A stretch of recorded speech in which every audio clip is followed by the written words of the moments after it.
The lights inside the Real America studio didn't just glow, they sizzled. Hot, unforgiving, and bright like they had something to prove. It was just past 9 p.m. in Phoenix, but inside the studio, it felt like midday in the desert. Not just from the heat of the bulbs, but from something else, something no camera could capture. But everyone in the room could feel it is going to be one of those nights. The kind that doesn't just make headlines, it becomes one. 3 chairs faced the camera in a careful semicircle. A stage dressed to look like a casual discussion space, but in truth, it was a modern coliseum. Each chair was a gladiator's post, not made of marble or steel, but leather, wood, and ego. One was already occupied. Candace Owens. Polished, controlled, uncheckable. She didn't check her phone. She didn't smooth her dress. She just sat, back straight, eyes forward, smile ready. Not a real smile, the other kind. The kind that says, "I've already won." Across from her, the second chair was still empty. But it was his chair. John Kennedy's. The man whose slow southern drawl hit sharp steel beneath. A voice that made people lean in because it never rushed to speak and never had to. He was in the green room, calm, reading from a small notebook scribbled with barely legible thoughts. Alone, no phone, no assistant, just quiet, waiting. And in the middle seat sat Marcus Tate, a community leader from South Phoenix. Soft-spoken but sharp, the kind of man who spent more time in food banks than in TV studios. He didn't seem nervous, just alert, like someone who'd seen too much to be easily rattled. The moderator, David Hall, stood near the edge of the stage, going over his lines. A seasoned anchor, practiced in keeping shows from derailing. But tonight, he could already feel the rails cracking. Backstage, producers adjusted lighting. The sound tech double-checked lapel mics. A makeup artist reached for a sponge, but Candace waved her away. "I don't sweat," she said softly. But even she didn't sound sure. The countdown began. 3. 2. 1. The red light blinked on. Live. David smiled at the camera, but his eyes flicked once to Kennedy's empty chair. A delay? No, it was a choice. "Welcome to Real America," he began.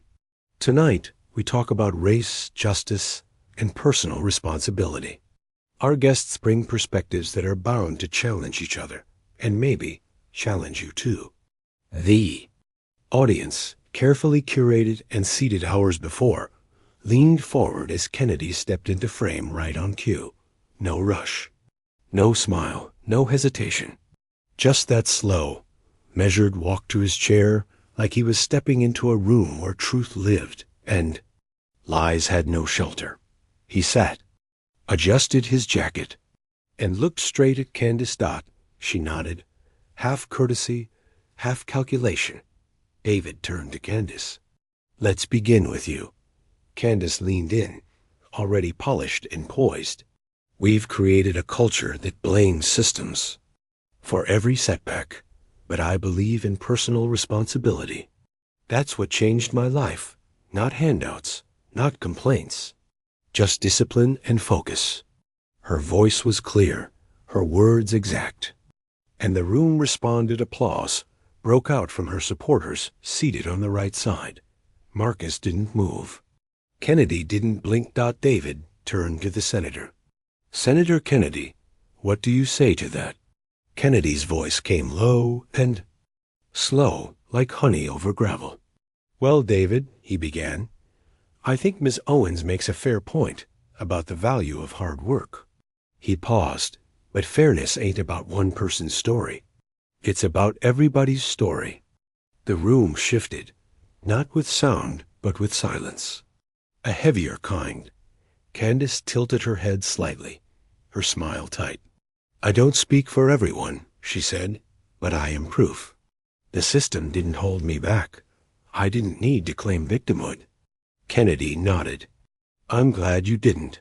But let me ask, were there ever moments in your life where you felt the system wasn't fair? Candace hesitated. It lasted less than a second, but everyone felt it.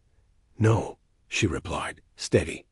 I've always believed I'm responsible for my outcomes.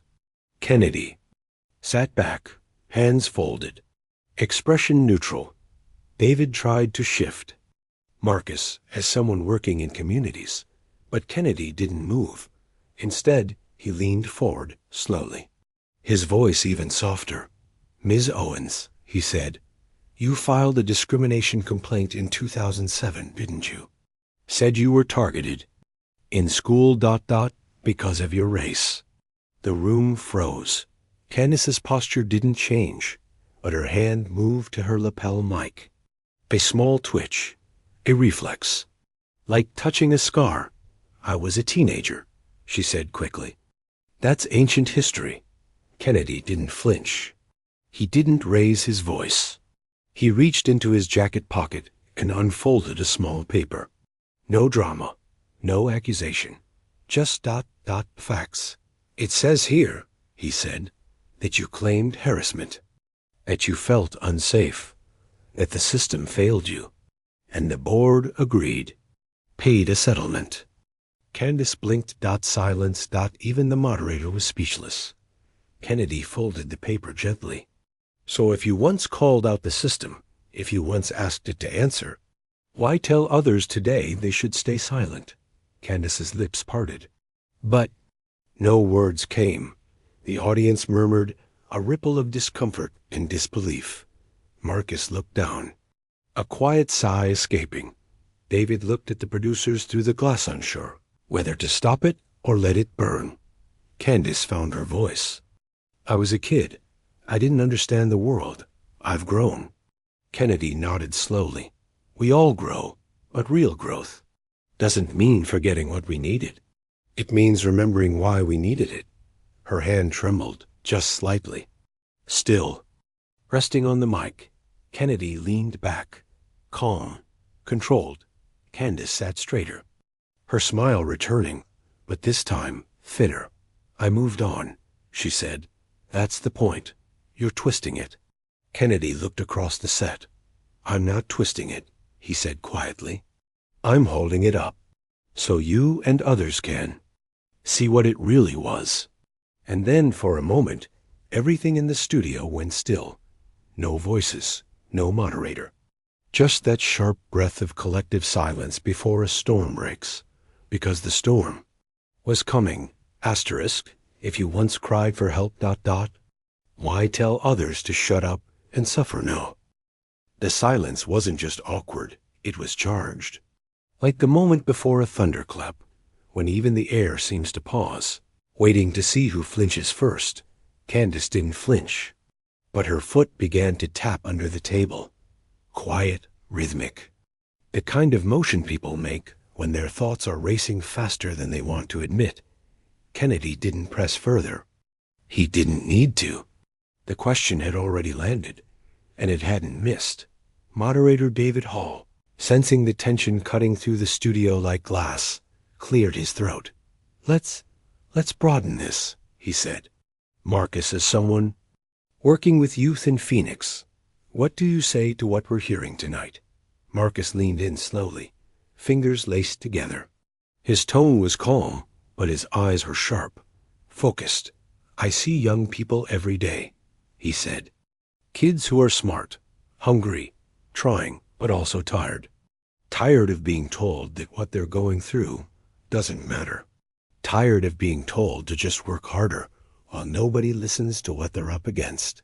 He glanced at Candace, not with malice, but with clarity. Ms. Owens, your success is real and powerful. But when you tell people their pain is imaginary, you're not inspiring them. You're erasing them. Candace's jaw tightened. She turned to him. With all due respect, Marcus, I'm not erasing anyone. I'm offering something better. A mindset of strength. I'm telling them, you can. Rise above it. Her voice was sharper now, edged with heat. I didn't let that school incident define me, she continued. I moved on. I didn't cry about it for years. I built a life, a career. That's the message that needs to be louder. Kennedy finally spoke, his voice still steady, but this time with a deeper gravity. No one's asking you to cry about it, Miss Owens, he said. We're asking you to remember it. The words hit hard. Not loud, but low and deep, like a fault line cracking beneath the surface. Candace leaned forward, voice rising. This is exactly what's wrong with our country. We keep dragging up the past. We keep telling people to stay stuck in it, trying to show them a way forward. But apparently, that's a problem. Kennedy didn't respond right away. He let her words echo back into the room. Then he spoke, quieter than before. Moving forward doesn't mean you burn the bridge you crossed, he said. It means you leave it standing, so others can follow. The audience stirred again, soft murmurs, nods, some claps. Candace glanced toward her supporters. The applause was thinner than before, and she felt it. David tried to bring the tone down. Let's talk solutions, he said. Senator, what would you say is the first step forward? Kennedy looked directly at him, but didn't answer right away. He turned his gaze to the audience, then to Candace. The first step, he said, is honesty. Before we can solve anything, we have to stop pretending the field is level. Ms. Owens didn't succeed despite the system. She succeeded because, at one point, she demanded it be better, and it listened. That matters. Candace laughed, not with joy, but with disbelief. Short, hollow. That was one moment in my life, she said. One you're turning it into. Some lifelong narrative. That's dishonest. Kennedy's eyes didn't waver. It was enough to make you speak up, he said. Enough to make the board settle. Enough to mark your record. That moment mattered then. So why act like it doesn't matter now? Her voice cracked slightly, just enough to notice. Because I moved on. I didn't stay a victim. You weren't a victim, Kennedy replied. You were right. That's not weakness. That's justice. The words settled over the studio like dust after a storm. And for a brief moment, Candace had no comeback. Just a long, blinking silence. Marcus stepped in again, gently. When we tell people their pain isn't real, he said, we don't just shut them down. We shut down the whole conversation. That's what I see every week. Kids who want to believe in this country, but don't feel seen in it. Candace looked between Marcus and Kennedy, her eyes narrowing. The veneer was slipping, but she was still fighting. I'm not invalidating anyone, she snapped. I'm saying stop using pain as an identity. That's toxic. That hurts people more than the system ever could. Kennedy tilted his head slightly. Then why did you use yours? He asked softly. Silence. David tried to cut in. Let's keep this respectful. But Kennedy wasn't yelling. He wasn't aggressive. He was just still. I'm asking, he said again. You used your story to ask for justice once. And that was right. So why tell others now that asking makes them weak? Candace's face flushed. Because I learned, she said. I grew up. I realized the world's not perfect, and you have to push through. Complaining doesn't fix it. Grit does. Kennedy nodded. But you did complain, he said. You wrote it down. You said, this is wrong. You said, do something. And they did. That wasn't complaining. That was courage. Why not call it that now? Candace didn't speak. Not right away. She was breathing heavier now. Still composed, but fraying. Bit by bit, the audience was dead silent. Even the producers in the booth weren't whispering anymore. David turned to Marcus. What's your take on this kind of dialogue? Is there a way to bridge this divide? Marcus didn't miss a beat. There is, he said. But it starts with leaders being honest about how they got where they are. Not just the wins. The truth. Because that's what young people see through. They can smell a lie in a heartbeat. Candace laughed again, bitterly this time. So now I'm a liar? Kennedy shook his head gently. No, he said. You're just forgetting, and that's dangerous. Candace crossed her arms. Maybe I don't want to relive what I went through. Ever think of that? Kennedy paused, looked at her not as an opponent, but almost as someone trying to reach a friend who'd lost the map. You don't have to relive it, he said. But don't pretend it didn't build you. Candace blinked hard. Her voice dropped, defensive but fragile. Why are you doing this? Kennedy finally leaned back again, calm, even, firm, because I've heard too many people lately say they're not allowed to speak up, that their pain is a political tool, that they should just tough it out, and I think the silence is killing people. The room seemed smaller now, the heat heavier, the lights sharper. And then just as David tried to regain control, Kennedy turned directly to the camera. If you're watching this, he said, and you've ever been told that your experience doesn't count. I want you to know, it does. It always did. And the people trying to erase it, they used to cry out just like you. The audience erupted, not wildly, but deeply. A long wave of applause, not for drama, but for something real. Candace stared forward, frozen, her voice silent. The moderator glanced nervously at the countdown clock. We'll take a quick break when we return. We'll talk about next steps. But even he knew the steps they'd just taken couldn't be walked back. Asterisk, she told the world to be silent after, using her own voice to scream. The cameras faded to black for the commercial break, but inside the studio, nothing went dark. The lights still burned. The tension still simmered. The silence still screamed. Candace Owens sat in her chair like a statue, but a cracked one. Her back straight, her smile shallow, and her fingers gripped tightly around the armrests. She wasn't spiraling. Not yet. But she was losing footing in the one place she used to own completely, the room. Meanwhile, John Kennedy hadn't moved. His hands still rested loosely in his lap, his suit jacket uncreased, his presence untouched. But behind those calm eyes there was heat, controlled, quiet, but burning steady. And Marcus Tate? He sat slightly forward, the only one breathing like normal.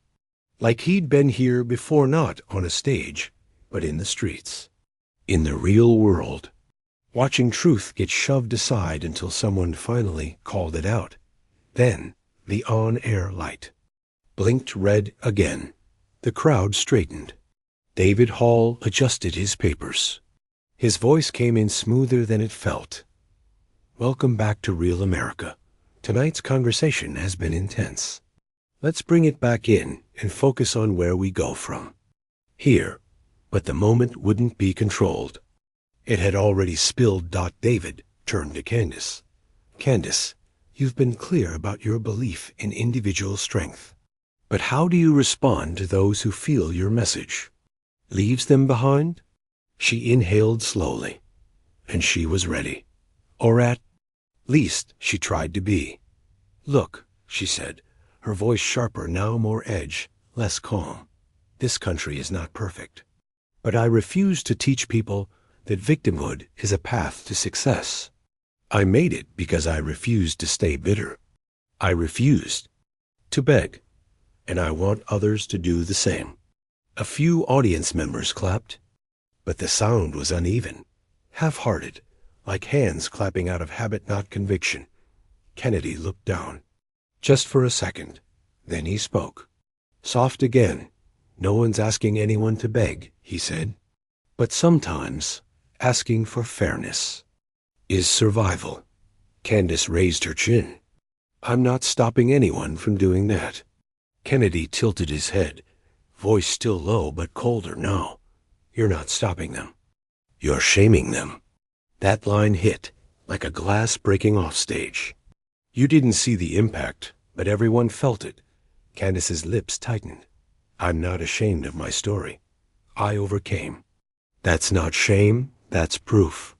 Kennedy leaned forward, just slightly. And yet, he said, you never tell the whole story, do you? The room leaned in. What are you talking about? She asked, her voice strained. You talk about your strength, he continued. Your success, your mindset. But you don't talk about the lawsuit. You don't talk about the settlement. You don't talk about the fact that you needed help and got it. Candace blinked. Her lips parted, but no words came. The camera didn't cut away, and the silence held its breath. You stood up, Kennedy continued. You said the system failed you. You demanded an answer, and it did. He paused. So, now ... when another young girl, just like you, stands up and says the same thing, what do you tell her? That she's weak? That she's brainwashed? That she should shut up and hustle harder? Candace's voice returned, brittle. She should focus on what she can control. Kennedy's voice cut through like a scalpel. She did. She spoke up, like you did. Like you begged the world to notice when you were 15. And then he turned, not to Candace, but to the audience, to the camera, to everyone watching. Let me tell you what Ms. Owens won't. He said. There was a shift in the air. Kennedy pulled something small from his jacket. A photocopy. Creased. Folded once down the middle. He didn't wave it. He just held it. This is the complaint she filed. 2007. Stamford, Connecticut. She said students left racist messages on her voicemail.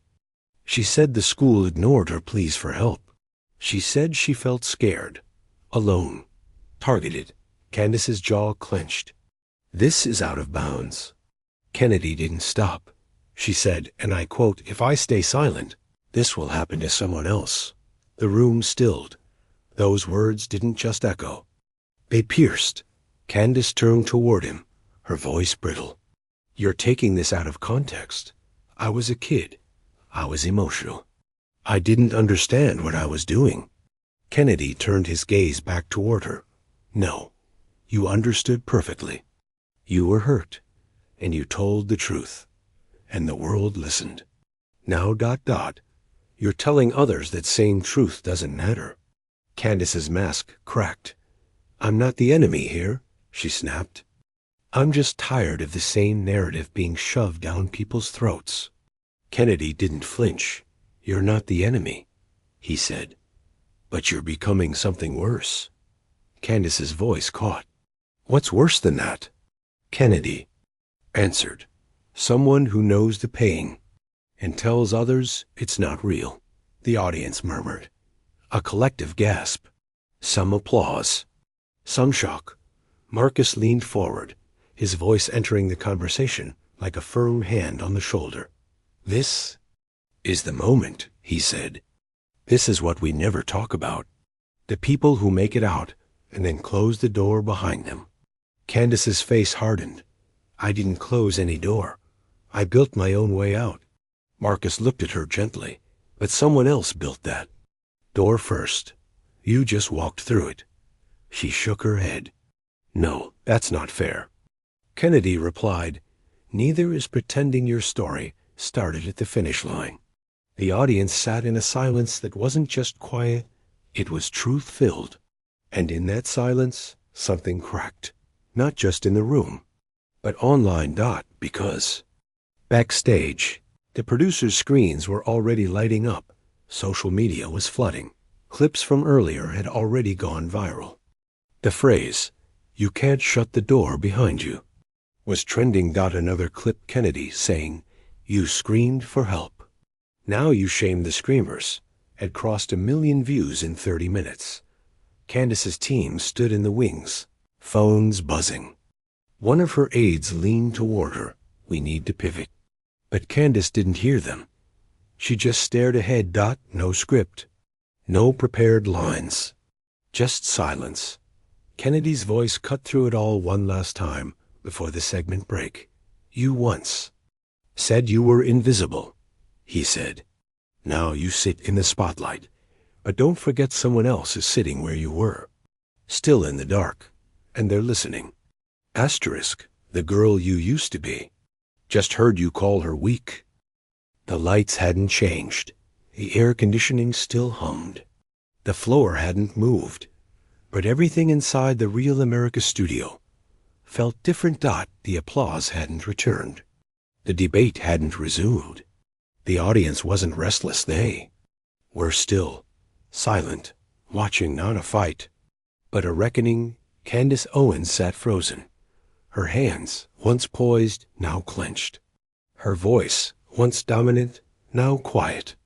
And across from her sat John Kennedy, unmoving, not smug, not smiling, just still, the kind of stillness that only comes from speaking what needed to be said and letting it land.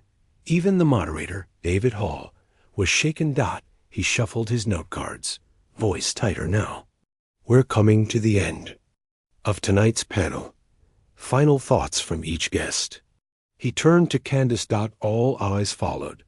She blinked slowly once, twice. Her usual smile tried to rise, but something about it faltered halfway. I've said what I needed to say, she began. I don't deny the past. I just don't want to live in it. Her voice was low, controlled but not commanding.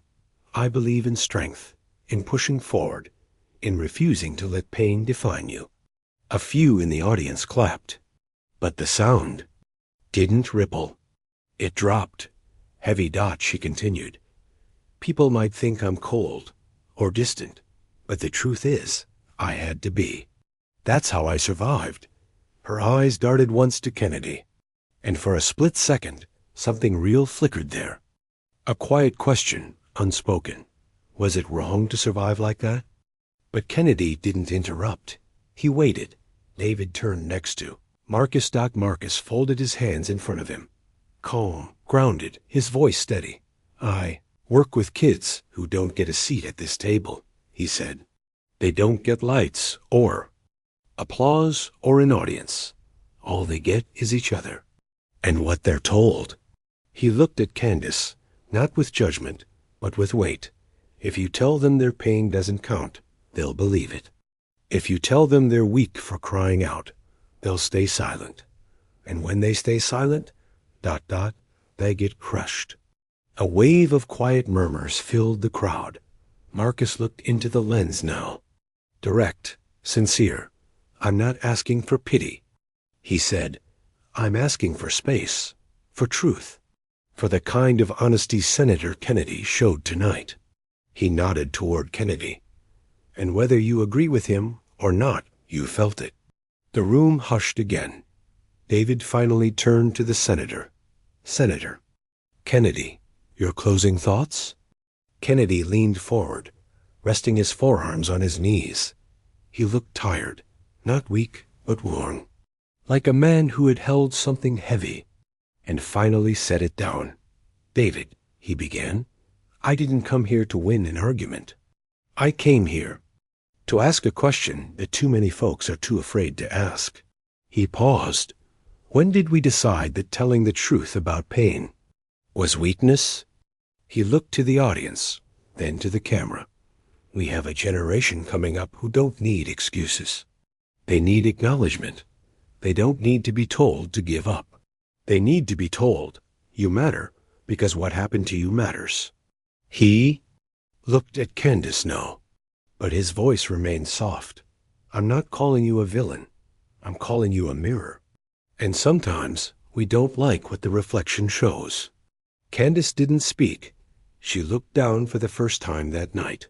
Kennedy's voice grew quieter, almost a whisper, but clear. There's a girl somewhere watching this. She doesn't have lawyers, or a platform, or a microphone, but she has fear and silence. And she just heard someone she admires say, move on, be quiet, forget. He let the silence stretch. Then, don't forget. Don't move on until it's safe to move forward. And don't ever let someone who needed help tell you that needing help is wrong. The audience didn't erupt. They rose, one by one. Quiet applause, not wild, not performative, just real. A slow wave of respect, not for the politics, but for the clarity. Backstage, producers scrambled. Phones vibrated nonstop. Screens filled with trending hashtags. Hashtag hold your truth hashtag. He said what we felt the mirror moment clips were already on fire. And Candace? She sat still. The applause no longer seemed to include her. And for the first time, she looked like she knew it. She turned slightly away from the camera. Her smile gone. Her eyes tired. She wasn't defeated. But she wasn't unshaken, because John Kennedy hadn't attacked her. He had reminded her. And that truth echoed louder than any insult ever could. Asterisk later that night, clips of the episode would go viral. Not for yelling, not for chaos, but for one sentence. You didn't overcome by pretending nothing happened. You overcame because you called it out. High school students posted it. A pastor opened Sunday service with it. A single mother in Detroit wrote, I told my daughter to speak up today because a senator reminded me how I once stopped myself. Candace released a statement, calculated, professional, but it didn't hit the way it used to, because something had shifted. And Kennedy?